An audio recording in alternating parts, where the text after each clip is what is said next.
புகழ்பெற்ற இதிகாசங்களுள் ஒன்று இராமாயணம். அந்த மகாகாவியத்தை அறிந்த பலருக்கும் இராமபக்தியில் மூழ்கித் திளைத்த அனுமன் இஷ்ட தெய்வமாக விளங்குகிறார்.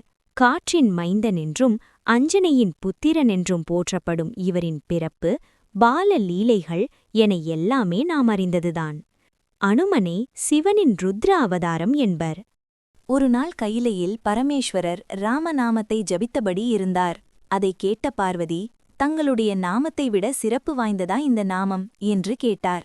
அதற்கு சிவன், உமா, இனி வரப்போகும் காலத்தில் உலகம் தர்ம வழிப்படி நடக்கவும் ஒரு மனிதன் எவ்வாறு வாழ வேண்டும் என்பதைக் காட்டவும் உன் அண்ணனாகிய மகாவிஷ்ணு ராமன் என்ற பெயரில் பூமியில் தசரத சக்கரவர்த்தியின் மகனாக பிறந்து செயற்கரிய செயல்கள் செய்யப்போகிறார். அந்த அவதாரத்தில் ராம என்ற பெயர் மிகவும் புகழ்பெறும். அது மட்டுமல்லாமல் நானே என்னுடைய 11வது ருத்ர ரூபத்தை ராமரின் உதவிக்காக பூமியில் பிறக்க செய்யப் போகிறேன் என்றார். அதை கேட்ட சக்திக்கு அந்த அவதாரத்தின் போது தானும் உடனிருக்க வேண்டும் என்ற எண்ணம் எழுந்தது. ஈசனிடம் அதை சொல்ல அவரும் சம்மதித்தார். அந்த அவதாரம் எப்படி இருக்க வேண்டும் என விவாதித்தனர் அம்மையும் அப்பனும். மனித வடிவு எடுப்பது இயலாது.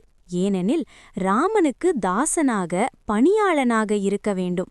எப்போதுமே எஜமானனை விட பணியாளன் ஒருபடி குறைந்தவனாகவே இருப்பது நல்லது என்பது ஆன்றோர் வாக்கு. அது மட்டுமல்ல, முன்னொரு காலத்தில் ராவணன் நந்தியை மதிக்காமல் குரங்கு முகம் என பழித்தான். அதனால் நந்தி ஒரு குரங்கால் உன் ராஜ்யம் முழுவதும் அழியும் என்று சாபம் கொடுத்தார். அந்த சாபம் பலிக்கவும் ராமனுக்கு தாசனாக இருக்கவும் தோதாக வானர ரூபம் எடுக்க முடிவானது. உலகன்னை வானரத்தின் வாளாக நான் இருப்பேன் என வேண்ட எம்பெருமான் அதற்கு ஒப்புக்கொண்டார். அதனால்தான் அனுமனின் வாள் சக்தி மிகுந்ததாகவும் அழகானதாகவும் விளங்குகிறது. தசரத சக்கரவர்த்தி புத்திர காமேஷ்டி யாகம் செய்ததும் அதன் பிரசாதமான பாயசத்தை ஈசன் அருளால் ஒரு கருடன் கொத்திக் கொண்டு போய் காற்று அதை மிக சரியாக அஞ்சனையில் கையில் சேர்க்கு கேசரி அஞ்சனை தம்பதியினருக்கு மார்கழி மாத மூல நட்சத்திரத்தில் அழகான ஆண் குழந்தை ஒன்று பிறந்தது. அதற்கு சுந்தரன் என்று பெயரிட்டு வளர்த்தாள் தாய். ஒரு நாள் பசிக்கிறது என்று வானத்தில் அப்போதுதான் உதிக்கும் சூரியனை பழம் என நினைத்து அதை சாப்பிட வானில் தாவினார் மாருதி.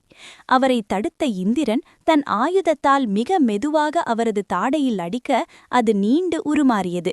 அன்று முதல் சுந்தரனுக்கு அனுமன் என்ற பெயர் ஏற்பட்டது. அனுமன் என்றால் வளைந்த தாடையை உடையவன் என்று பொருள். மிக மிக குறும்புக்காரராக இருந்தார் பால அனுமன். முனிவர்களின் யாகத்தை கலைப்பதும் மரத்தின் மீது ஏறிக்கொண்டு அவர்கள் மீது கல்லை வீசுவதும் என அவரது தொல்லை சகிக்க முடியாமல் போனது. அந்த வனத்திலிருந்த முனிவர்களுக்கு மாருதியின் அவதார நோக்கம் தெரியும் என்பதால் சிறு சாபம் ஒன்று கொடுத்தனர். அதன்படி பவனகுமாரருக்கு தனது பலம் என்ன என்பது தெரியாமல் மறந்து போனது. மாருதியின் கல்விக்கான நேரம் வந்தபோது சூரியனே கல்வியில் மிகச்சிறந்தவர் என்று எல்லாரும் சொல்லக் கேட்டார். அவரையே தனது குருவாக வரித்தார் அனுமன்.